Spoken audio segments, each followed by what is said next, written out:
Hello, my friends. Welcome to the Joyful Telepathy Podcast. I am your host, Kate Sitka, animal communicator and spirit medium. I help people all over the world talk to their loved ones in spirit and to talk to their animals who are alive and in spirit. To book a session with me, just click the link in this episode's description or visit tofinoPsychic.com. This podcast is brought to you by my online course, Telepathic Communication with Animals and Spirit. I would love to help you learn to do this work, and there's plenty of it to go around. I believe that telepathic communication is something that most of us do naturally, and that you can learn how with practice, encouragement, and support. To learn more, visit tofinoPsychic.com/class. You can email me anytime, tofinoPsychic@gmail.com.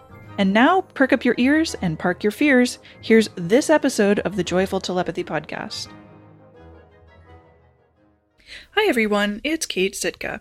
I have been putting off posting these podcast episodes, and I think I have been doing that just because I'm a little apprehensive about the response. Back in May, I posted a blog post, and I also posted a YouTube video entitled Why I No Longer Smudge, and it's about practicing respect in our spiritual practices and learning what spiritual appropriation is, how that does harm, and how we can be critical of ourselves and just start to question and weed out these things in our practice that we may have encountered that, perhaps out of ignorance we decided to incorporate into our spiritual practice. And now that we are older and wiser and better educated, we can start to look at these practices that, have perhaps been appropriated from other cultures and wake up and go, hey, you know what? I'm actually not going to do this anymore. Now, when I posted it simply from an I No Longer Smudge. These are my choices. I received more backlash than I have ever received on any other post. And really, I think it's because people felt a combination of threatened and entitled, threatened by this idea that I'm suggesting that white folks such as myself should perhaps no longer smudge or reconsider their practice of smudging, because if you are plugged into First Nations activism, if you follow any First Nations activists on social media, if you read any of the things that have been said in the last 5 years, you know that cultural appropriation is a huge problem. It's very harmful, and it contributes to the oppression of First Nations folks. And so because of the education that I've received through the efforts of activists in my immediate community out here in Tofino, Ucluelet in Canada, so this would be the Nuu-chah-nulth people out here, the people, the Mohawk, the Algonquin, the Iroquois people back in Ontario, and this is not an exhaustive list by any means. And the Ojibwe people, how can I forget them? Because that's getting into the whole dream catcher issue, which I will get into in the. I've gotten into it in my class, and I'm sure I've gotten into it in these following podcast episodes. It's incredibly complex, and this is a long, drawn-out problem that has been going on for centuries. And I strongly feel that it is our responsibility, if we're going to sit here and call ourselves, spiritual light workers and people that are working for good and all of this stuff that we like to think about ourselves for our own ego, if we're really going to be true to that and want to cause no harm and want to help people, then we have to be willing to look at ourselves critically, look at our own spiritual practices critically, and we have to be strong enough and willing enough and vulnerable enough to listen to people who come from different cultures, who come from these cultures that perhaps these spiritual practices that we have appropriated originate from. And I touched on smudging specifically because it's extremely popular. The industrial harvesting of sage has become an environmental issue because there are so many spiritual white people that have appropriated this practice. So this is a good singular issue to kind of hone in on, and that's why I chose to do it, because I started to smudge after exposure to the practice when I moved out here onto the West Coast, and then I consciously set that practice aside in out of respect, out of deference to the First Nations folks. I'm speaking generally First Nations folks, activists, and people fighting for the decolonization and for the rights of both Canada and the United States, and of course Australia, other countries. I like to pay attention to what's going on, in these communities. And what I have heard repeatedly is our spiritual practices are being appropriated, stolen without our permission. They're being misused, and this causes harm. So I'm going to read a resource which my fabulous friend Dr. Lana provided to me.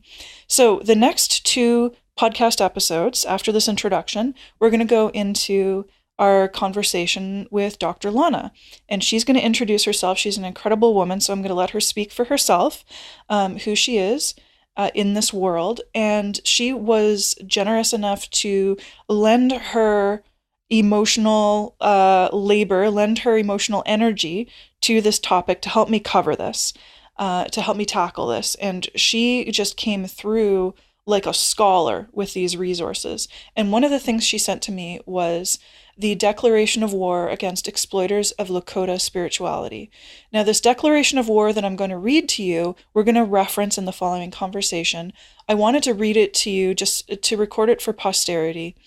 And also to use this is just one example of one particular people who have said, stop using our spiritual practices. It's not just the Lakota people who are saying this. This is every First Nation culture, every First Nation tribe that I have followed on social media, that I have researched or read about. If you're looking at any kind of First Nation activism anywhere in North America and as well across the world, this is a message: stop appropriating our spiritual practices, that is repeated over and over. And because we aren't listening to it, the rest of the world still feels very entitled to practices such as smudging. So I am going to start this conversation off with an example of an example of First Nations people, the Lakota people, saying stop using our spiritual practices. Now, this was a declaration of war that was unanimously passed on June 10th of 1993.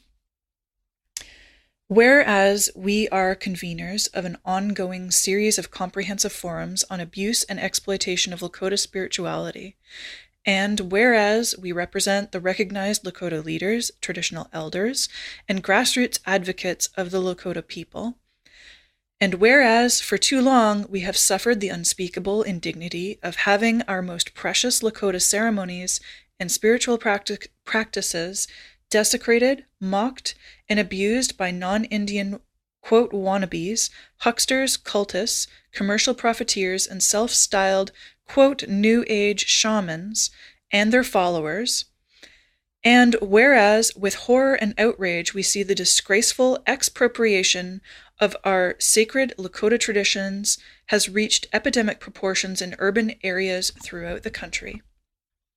And whereas our sacred pipe is being desecrated through the sale of pipestone pipes at flea markets, powwows, and quote, New Age retail stores, and whereas pseudo-religious corporations have been formed to charge people money for admission into phony, quote, sweat lodges and Vision Quest programs, and whereas sacrilegious sun dances, quote unquote, for non-Indians are being conducted by charlatans and cult leaders who promote abominable and obscene imitations of our sacred Lakota Sundance rites, and whereas non-Indians have organized themselves into imitation, quote, tribes, assuming themselves to be make-believe, quote, Indian names, to facilitate their wholesale expropriation and commercialization of our Lakota traditions, and whereas academic disciplines have sprung up in colleges and universities institutionalizing the sacrilegious imitation of our spiritual practices by students and instructors under the guise of educational programs in, quote, shamanism. And whereas non-Indian charlatans and, quote, wannabes are selling books that promote systemic colonization of our Lakota spirituality, and whereas the television and film industry continues to saturate the entertainment media with vulgar, sensationalist, and grossly distorted representations of Lakota spirituality and culture, which reinforce the public's negative stereotyping on Indian people, which gravely impair the self-esteem of our children. And whereas individuals and groups involved in the, quote, New Age movement, that's us, you guys, in the, quote, men's movement, in the, quote, neo-paganism cults, and in, quote, shamanism workshops, all have exploited the spiritual traditions of our Lakota people by imitating our ceremonial ways and by mixing such imitation rituals with non-Indian occult practices in an offensive and harmful pseudo-religious hodgepodge. And whereas the absurd public posturing of this scandalous assortment of pseudo-Indian charlatans, quote, wannabes, commercial profiteers, cultists, and, quote, New Age shamans promises a momentous obstacle in the struggle of traditional Lakota people for an adequate public appraisal of the legitimate political, legal, and spiritual needs of real Lakota people. And whereas this exponential exploitation of our Lakota spiritual practices, that we take immediate action to defend our most precious Lakota spirituality from further contamination and desecration and abuse, we therefore resolve as follows.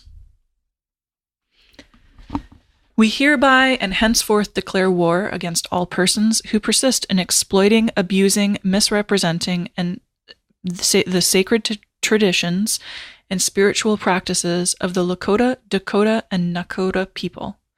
We call upon our Lakota, Dakota, and Nakota brothers and sisters from reservations, reserves, and traditional communities in the United States and Canada to actively and vocally oppose this alarming takeover and systemic destruction of our sacred spiritual traditions.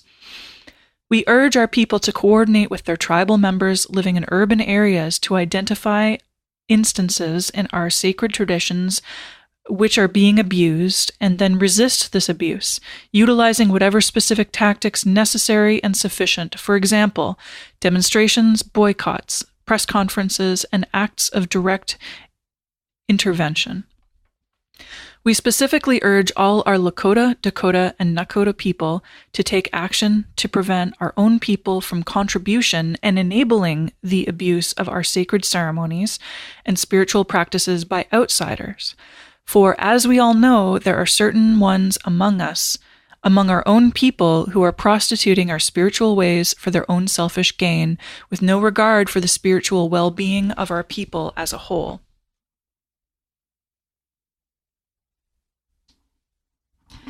We assert a posture of zero tolerance for any, quote, white men's shaman who rise from within our own communities to, quote, authorize the exploitation of our ceremonial ways by non-Indians. All such, quote, plastic medicine men are enemies of the Lakota, Dakota, and Nakota people. We urge traditional people, tribal leaders, and governing councils of all other Indian nations, as well as all national Indian organizations, to join us in calling for an immediate end to this rampant exploitation of our respective American Indian sacred traditions by issuing statements denouncing such abuse, for it is not the Lakota, Dakota, and Nakota people alone whose spiritual practices are being systemically violated by non-Indians. We urge all of our Indian brothers and sisters to act decisively and boldly in our present campaign to end the destruction of our sacred traditions, keeping in mind that our highest duty as Indian people to preserve the purity of our precious traditions for future generations, so that our children and our children's children will survive and prosper in the sacred manner intended for each of our respective peoples by our Creator.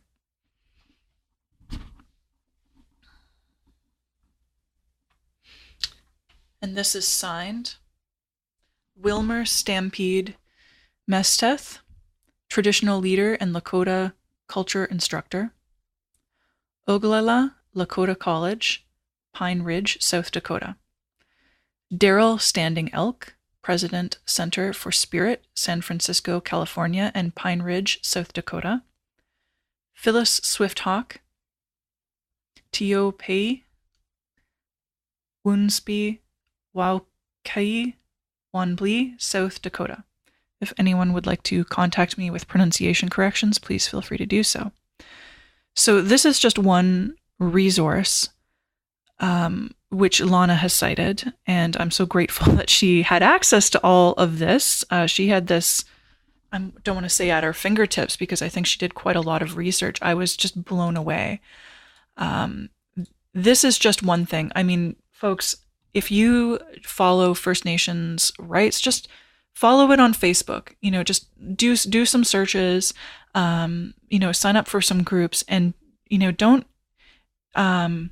don't get in the way of the work of these groups. Just observe. Just sign up and observe just for a year without actively engaging and derailing the conversations. Just observe for a year what the conversation is and how other people feel. Stand and witness of what First Nations folks are going through, what their priorities are. And while you're at it, sign up for some Black Lives Matter groups. Sign up for sign up for some intersectional feminism groups.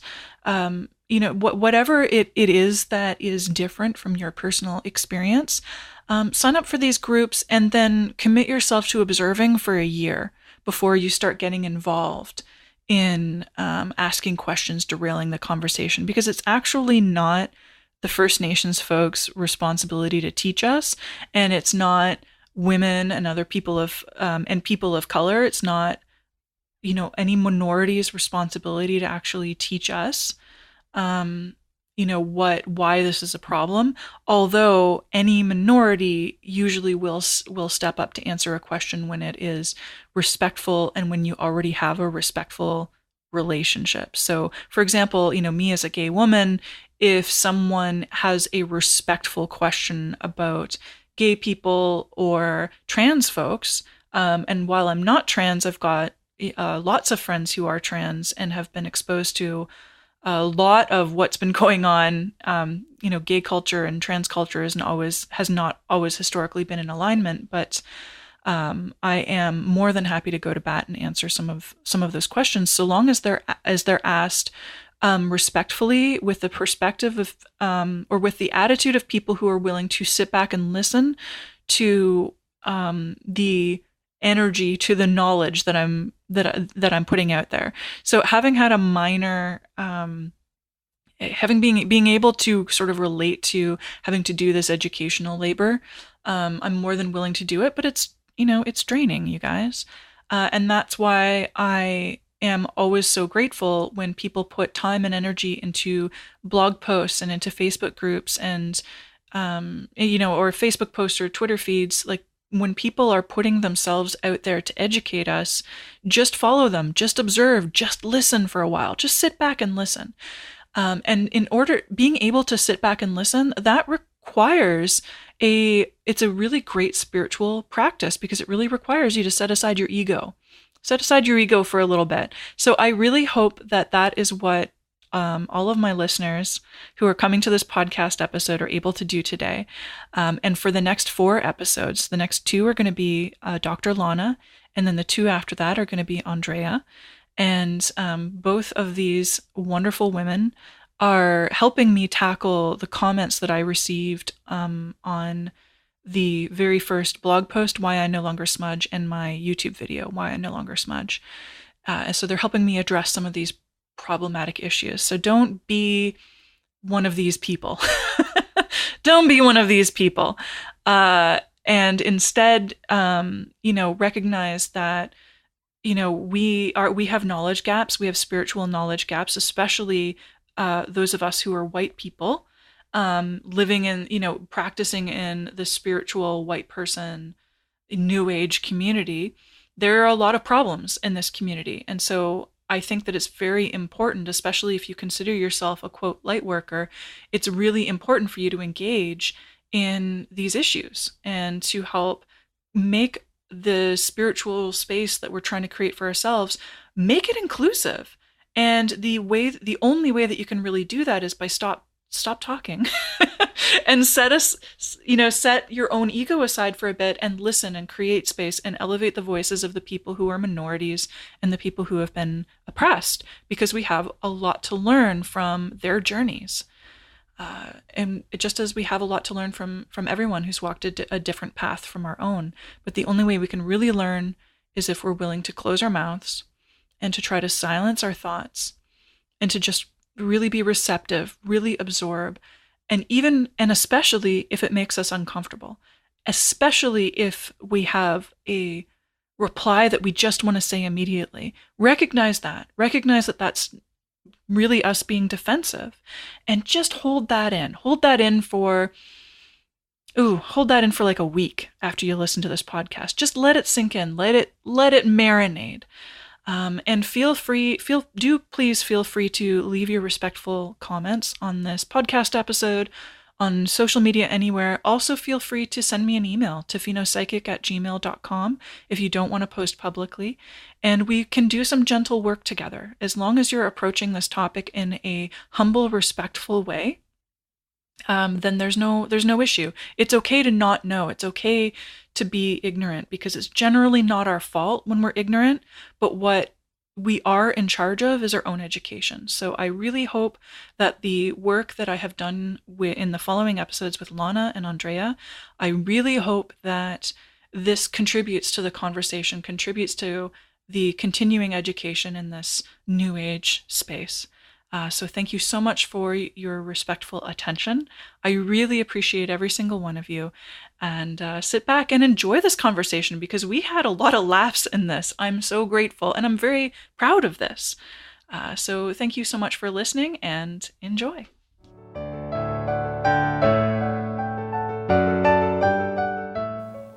Hello. Hi, is this Lana? Yes, it is. It is so wonderful to hear your voice. This is Kate. Hey, it's so wonderful to hear your voice, too.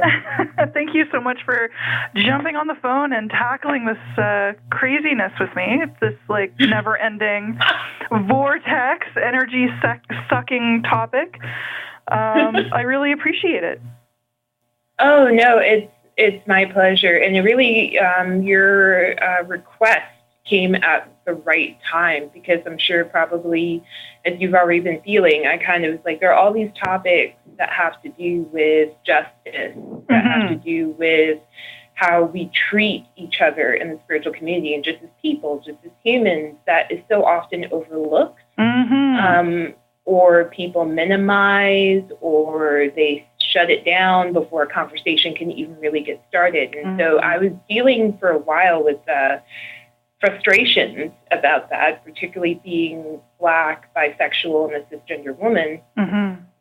And so when I saw your post, I was like, thank God there's somebody else that's openly talking about this, just because, with most of the prominent platforms and leaders in spirituality, people don't really talk about it. So I applaud you, and I thank you for being brave enough to do that, because I know it's not easy, especially looking at some of the comments. I've screenshot those comments. Yeah, well, it's not. And I mean, I see it, for my part, being a white lady, and a spiritual white lady, and, I see it as my role to, shut up and pay attention. And so it's been a couple of years of me just shutting up and paying attention. And what I've learned by following other women of color, and by really, taking the time to sit with experiences that they have talked about that I don't personally experience, it really has opened my eyes, especially in the last couple of years. And I've also received training through my work at the hospital, because our hospital serves First Nations population. The majority of our population out here is First Nations. So we've had cultural training, because there's a lot of trauma it's like the hospital system was a part of the genocide, because there was Indian hospitals. And, when I found out about that, so I've definitely gone through my own process of, experiencing my white tears and my fragility and all of that.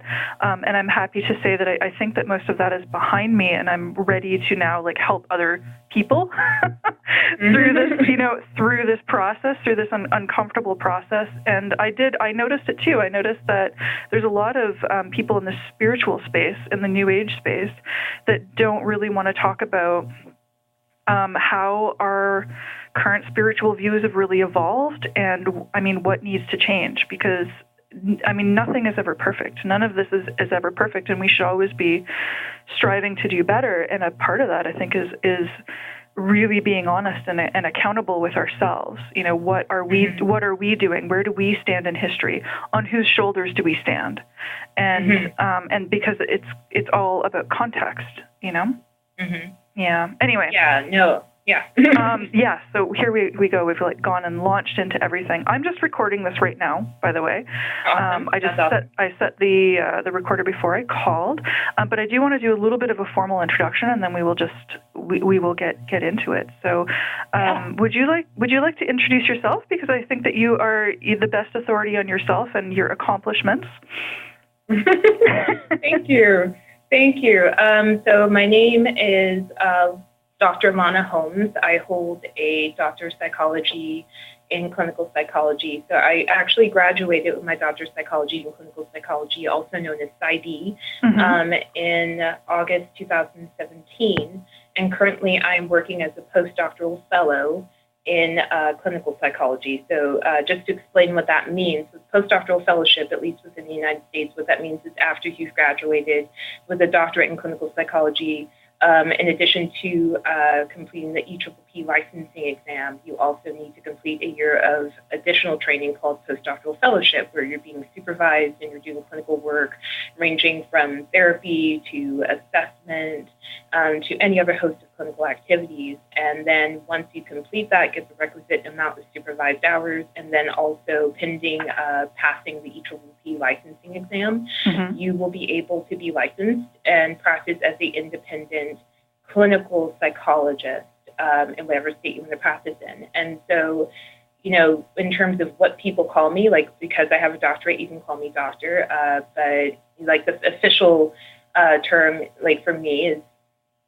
Post-Doctoral Fellow as well. It's only after I get my license that I can be a big girl and be called a licensed clinical psychologist.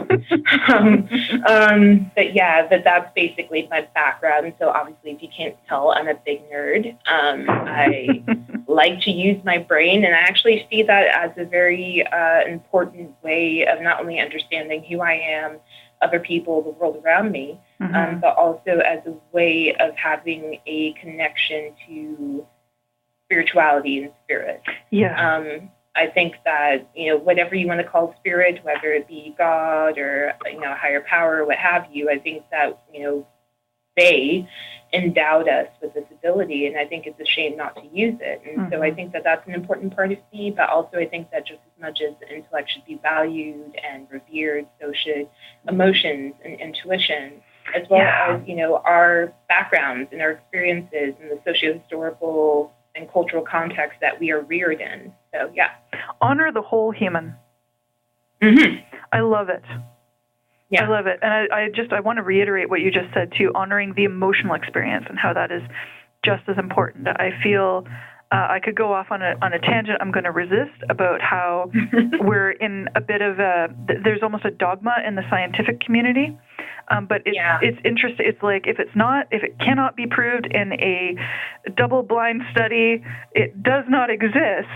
So there's a real whereas meanwhile here's double-slit experiment, and there's all of these mysteries in physics that science is kind of struggling with, yet it doesn't want to really acknowledge that. And so I love the holistic perspective that you approach what is going to soon be your clinical practice, which is really amazing. Congratulations on all that you've accomplished. I know it's not easy. It's certainly not cheap.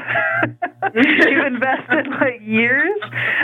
So congratulations. And I mean, it sounds to me like what you've accomplished so far is at least 6 years of study. Is that true? It is a total of 7 years. Total of 7 years, yeah. So this is the equivalent amount of training as a medical doctor in terms of time spent studying and training before you're released into the wild to go help people.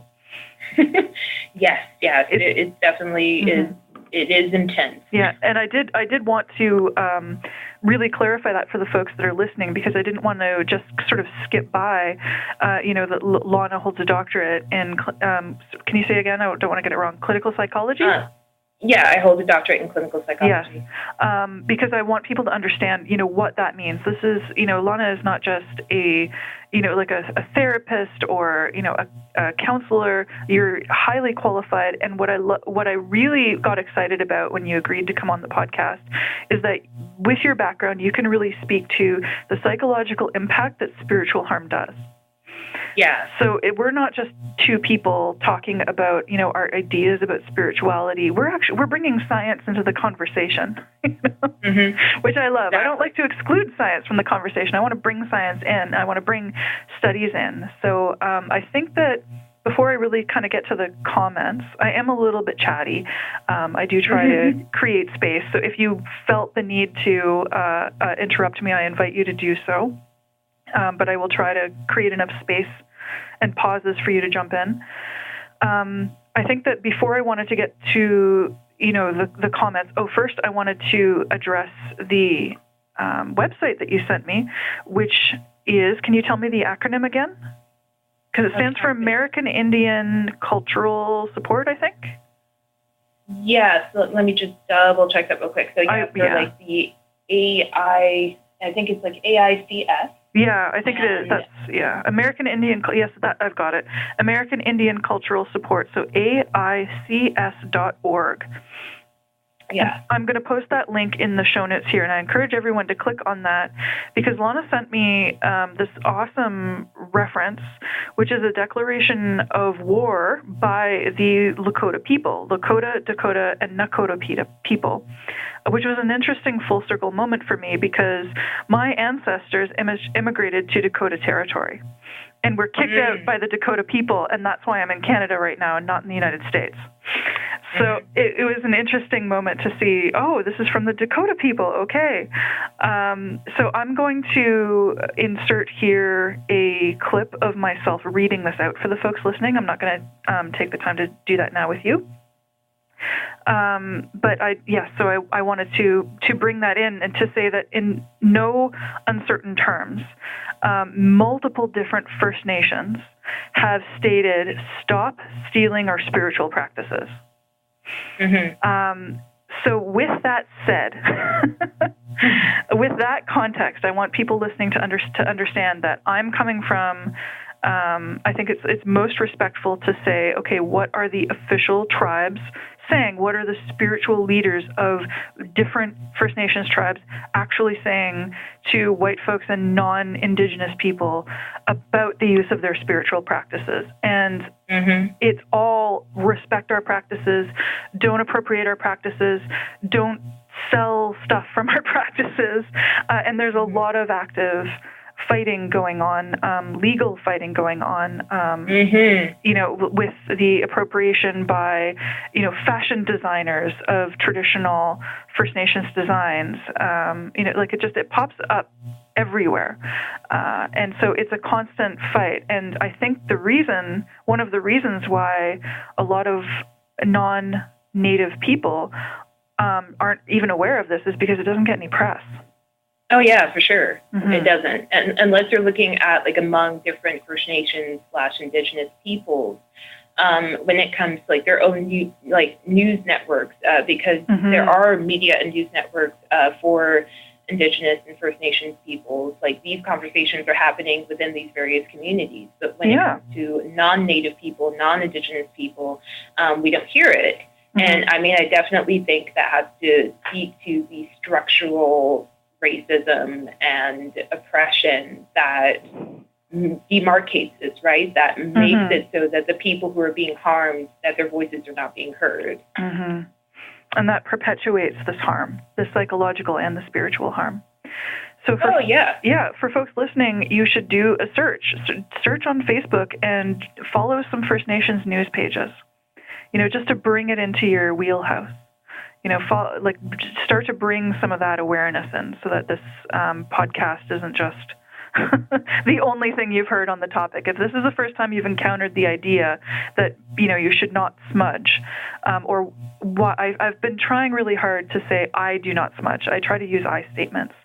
But I do want to ask people to seriously consider whether or not they should smudge and bring this knowledge in. Absolutely. I definitely completely agree with that. I think it's important for people to take the opportunity and time to educate themselves and to go to the source, to go to the peoples and the communities that are talking about this. Because obviously, while we're allies, I identify as a Black bisexual cisgender woman. And when you look at my family ancestry, obviously includes people of African descent, especially the Igbo and Iwa people of West Africa, but also it includes various Native American peoples, as well as in the way back, different European peoples. But obviously I identify as being a Black person, and I think that it's important as an ally, for people to understand, like, there's only so much that we as allies can do, and that we need to really center the voices of people who are directly experiencing the assault of oppression. And that we also look at this from a matter of compassion, because I know that you want to get into the comments that were shared, but I think so often when these conversations about cultural appropriation or any other form of injustice happen, people, particularly people who belong to like the dominant culture or to a privileged culture, there's this immediate sense of defensiveness and not wanting to really listen. And if this is about compassion, if somebody is coming to you and saying, I am hurting, not like, because I think sometimes we look at it in an abstract way, but if somebody's telling you, like, what you're doing is hurting to me and it's harmful to me, that needs to be given, like, the most attention and respect, as opposed to you just wanting to defend yourself. Yeah. I think that's a big part of this practice is decentering yourself and really setting yourself aside and placing yourself almost in, I'm coaching people on how to listen here, almost putting yourself in a meditative state. Just be receptive and be really open to what other people are saying, and allow some space for that to sit before you jump in with your thoughts. And especially notice if you're feeling defensive and if you're hesitant to let go of some of these practices. If you're someone that smudges, for example, and you're hesitant to let go of that, sit with that for a while and think about why. Why do you feel that you want to do this, and why is your need for this ritual more important than what somebody else has already expressed, than what a First Nations person has expressed about being harmed by this appropriation? There's two things that you said that I want to expand on. I want to get into like exactly what colonization is, so people start to understand what that is. But you also mentioned that you have First Nations heritage, and you identify as a Black woman. And I wanted to touch on that because one of the first things that usually white people like to do is say, I'm part First Nations. I'm 1/16th, Cherokee, or, whatever. It seems like almost every white person in North America who's interested in First Nations culture is going to claim some sort of First Nations ancestor. And there is rumor in my family that I could too. But you identify differently. And a lot of it has to do with how you're physically presenting. Right. But I wanted to ask you, why would maybe some First Nations ancestry, why would that not entitle you to use to use a cultural, or rather a spiritual ritual like smudging? It's a complicated process, but like for me, it's when like who I am.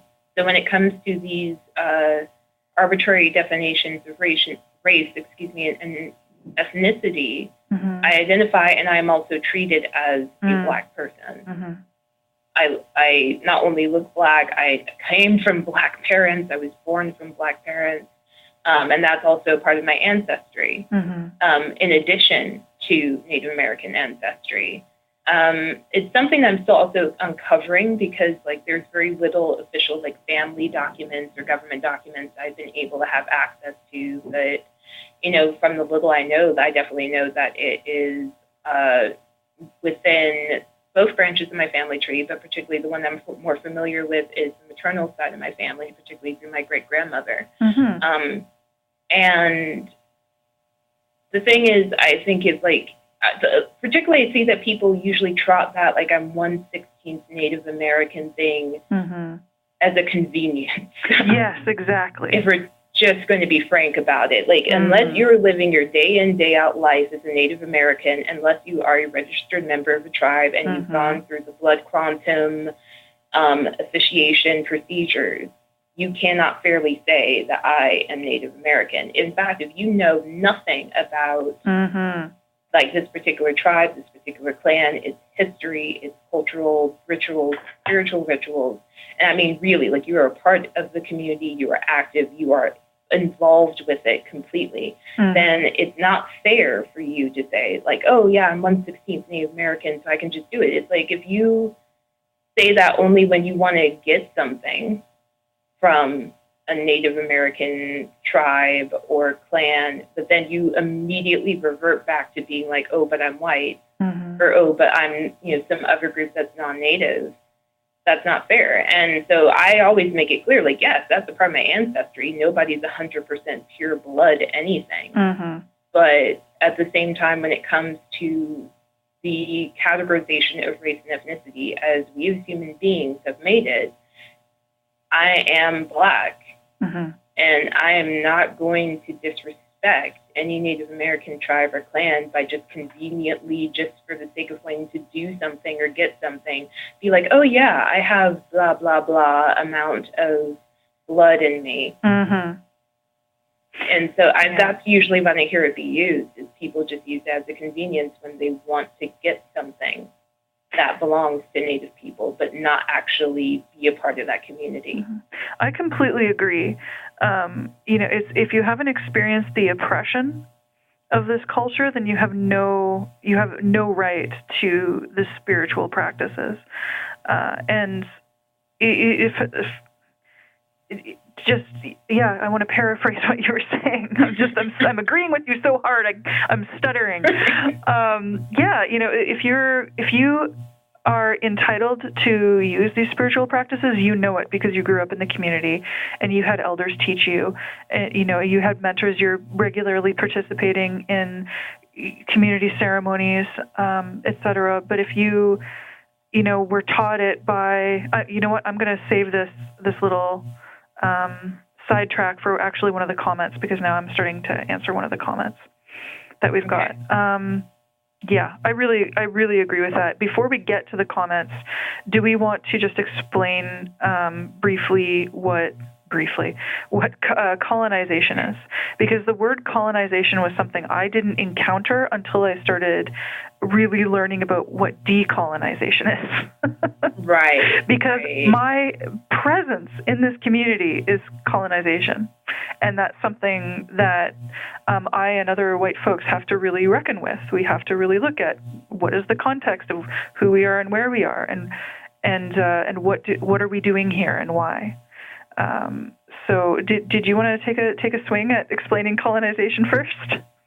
Yeah. I'm kind of making you do the work, but I mean, you're so educated, I'm just leaning on it. Yeah, Well, this is a mutual process. This is back and forth conversation. Mm-hmm. So, but with colonization, basically, particularly within the context of indigenous people as well as people of African descent, even going back to East Indian folks, we're talking about people of European descent who traveled to these other countries, and in some cases as well continents, and then basically laid claim to that land. And also, even in a number of cases, laid claim to those peoples as slaves or in some other form of subjugation.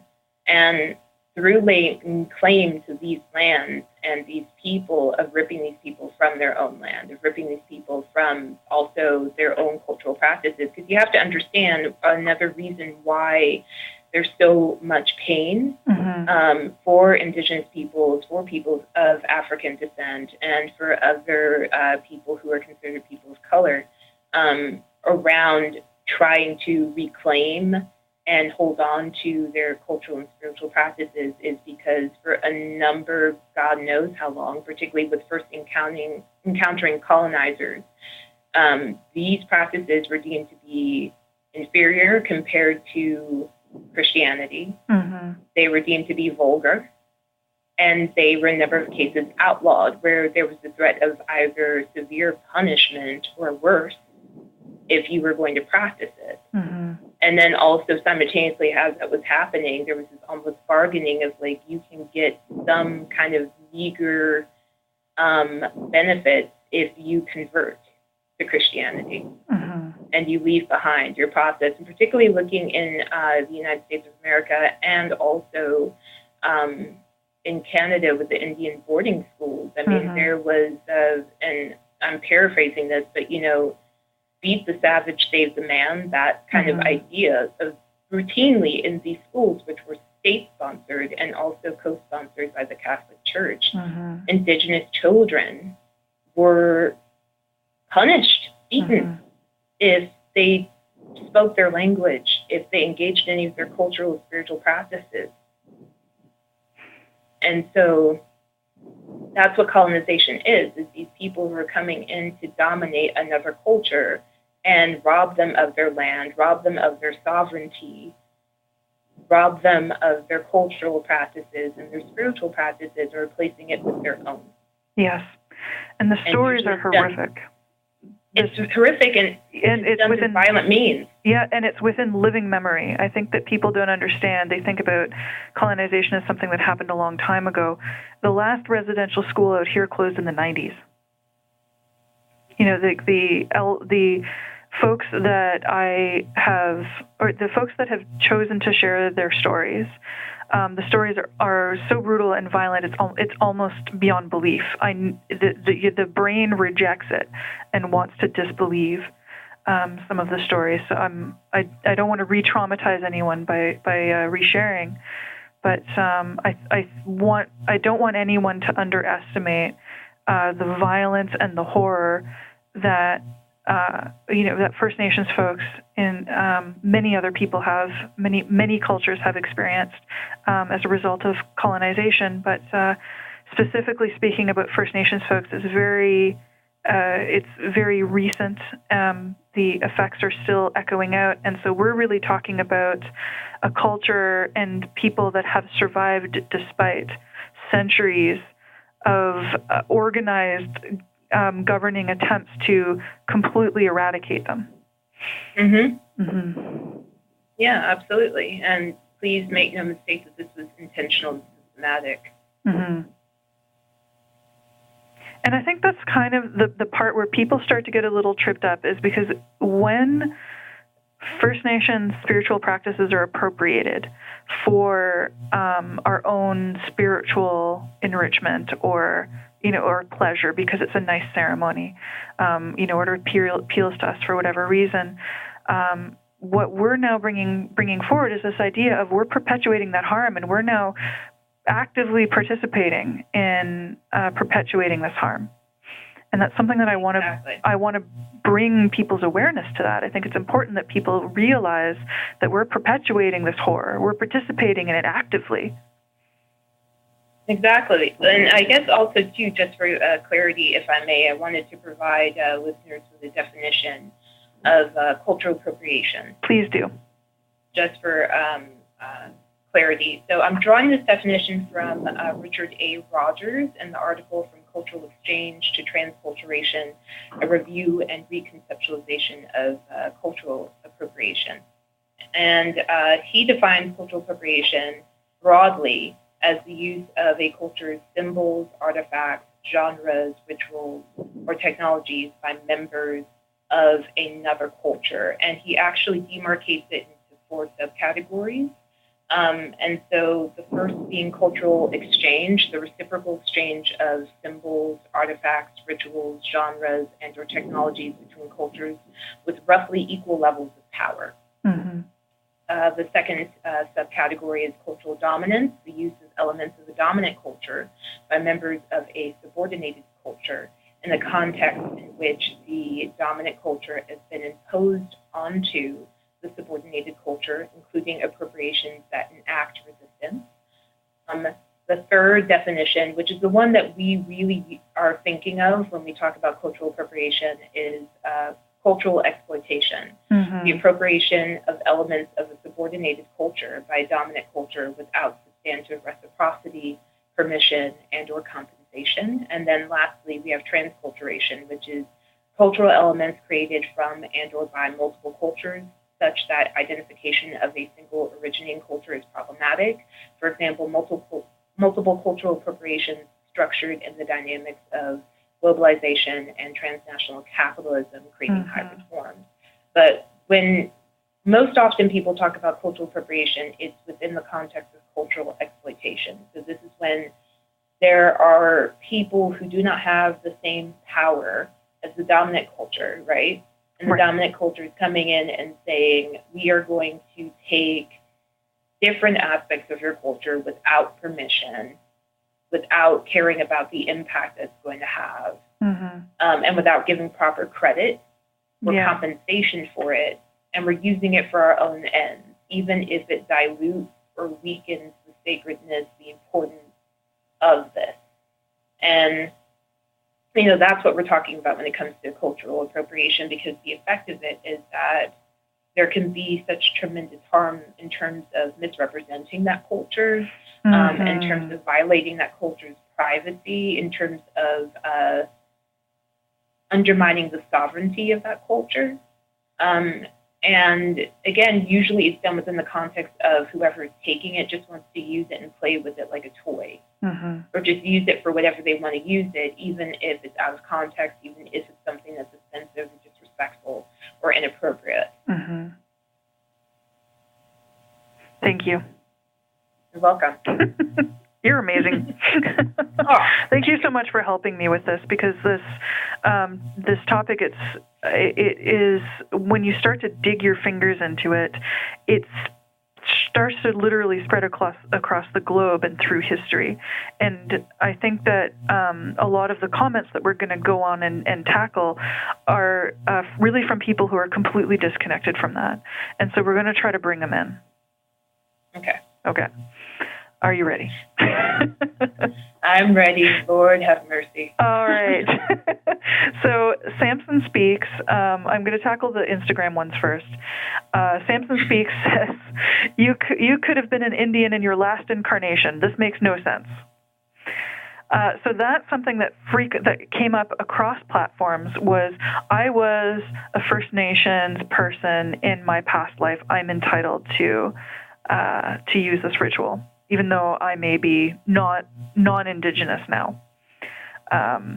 And I'm not sure. I mean, I look at this and I'm like, but you're not now.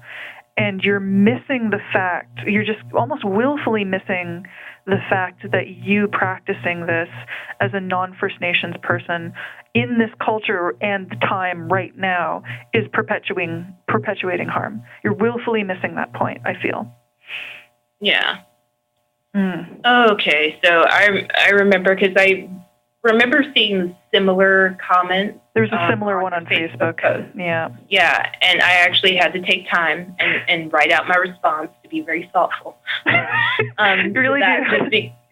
Just because I do feel a certain amount of anger when I hear that. Yeah. Because it's like you're missing the point, and it's bullshit. Again, it's like saying, oh, I'm 1/16 Native American, even though I identify as being non-Native, so therefore I'm entitled to do that. There's a lot of entitlement that's coming with that. Yeah. And basically, like, my very calm response to that is that, our lineages, histories, and experiences as incarnate people, as human people living right now, are impactful and important. So although past lives may explain certain proclivities that we have, certain interests, it does not take precedence over our current lives and incarnations. And that includes our current race, our current ethnicity, as well as the sociocultural characteristics that describe our identities. Moreover, it doesn't remove us from free will and taking full account of the consequences of our thoughts and actions, including how we impact each other. So saying that you have a past life as a Native American doesn't excuse you from doing cultural appropriation in this lifetime, particularly if you're not a part of any particular Native American tribe and you're violating their sacred practices. Furthermore, if we consider ourselves as spiritual folks, to hold this boundless love and compassion for others, it should burn our souls to know that the sacred practices of those who are marginalized and oppressed are being disrespected and used out of context. So basically, if you can't just take the practices, the ideas, the rituals, and the rites, the gods, the sacred materials, the divination tools of another people, and then forget about those people. And then also, I guess, to make an extreme example, but I think it illustrates the point of how, again, people are using this out of a sense of convenience, is it would be like saying, oh, in the past life, my brother and I were husband and wife, so we should totally be able to still have a romantic relationship now. Oh, I love that comeback. I love that. Like, no. Context, because incarnate context matters. It counts. It overrides your what you perceive as your past life history. Exactly. And so I look at that as like, it's the same, to me, level of grossness. When people are trying to make this, it's a false equivalency, basically, trying to use the possible excuse of maybe having a past life as being a member of this culture, and then using that to bypass your current incarnation and the very real bloodlines and lineages and heritages that you're descended from, and the history that goes with that, and the social and cultural factors that goes with that, is a cop-out. And it's just a knee-jerk reaction. That way you can preserve your supposed, and emphasis on supposed, right to just do whatever the fuck you want to do. Because pretty much when I hear those kind of statements, this is what's coming across. I'm so sorry you feel that way, but I'm going to still do whatever I want to do. Yeah, and my response, I mean, I had to take a lot of time to like calmly respond as well. And one of my responses, I'm not sure if this was Instagram or Facebook, was, well, have you ever been to an Indian Friendship Center? Have you ever reached out to your to this community? Have you ever done any work at all? Because I find that the more, personally, the more that I can get involved with my local First Nations community, the more respectful I am. The more I appreciate the difference between, what belongs to First Nations people and what belongs to me. Like that the boundaries get healthier. They don't dissolve because the respect grows. And it's not that I was disrespectful. I was just ignorant before. I just had no idea. I love it. Yeah, and I think you're hitting on something to talk about that, like being ignorant and not trying to be disrespectful, is that there's a lot of talk in spirituality about intention. People who say, oh, my intentions were good, therefore, you can't judge me, you can't say anything bad about me. But when it comes to intentions, we can't just look at intentions, basically. We have to look at consequences. Yes, and you're responsible for the consequences regardless of your intentions. Exactly. Even if you have the best intentions, it still yields harm. It's not okay. I would compare it to, like, somebody who gets involved in a car accident and they hit somebody, which leads to that person's death. Mm-hmm. It wasn't your intention to go out and cause someone to die, but you have to take accountability for that. Mm-hmm. And so I just think, it's people, and also I think people are, in general in spirituality, but particularly when it comes to controversial and complicated, topics like this, we are not taking into account free will. Mm-hmm.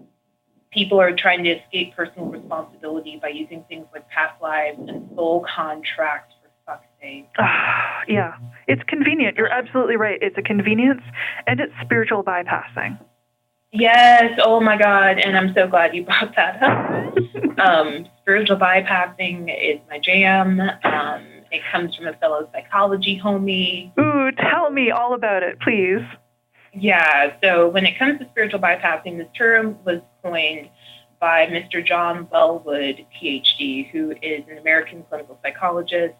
He specializes in transpersonal psychology, which, to put it in kind of a very quick and easy way, is like the integration of spirituality with, psychotherapy. And he primarily is based also in Buddhist spiritual practices, as well as just Eastern general spiritual practices. And he came up with this term in the 1980s because basically he was observing how people were using spirituality as basically a security blanket, as a way of covering up all these things that they didn't want to really deal with, as opposed to really delving into the messy, complicated work of being a human being. So with Dr. Wellwood, he defines spiritual bypassing as the tendency to avoid or prematurely transcend basic human needs, feelings, and developmental tasks. Can you repeat that? Yes, he defines spiritual bypassing. Dr. Wellwood defines it as the tendency to try to avoid or prematurely transcend basic human needs, feelings, and developmental tasks. Yeah. I just want going to give that some space for people to absorb that. The tendency to bypass, I'm going to try to paraphrase it, people's spiritual needs and their emotions, their lived experience. People will use their spiritual beliefs to bypass another person's experience so that they do not have to be uncomfortable.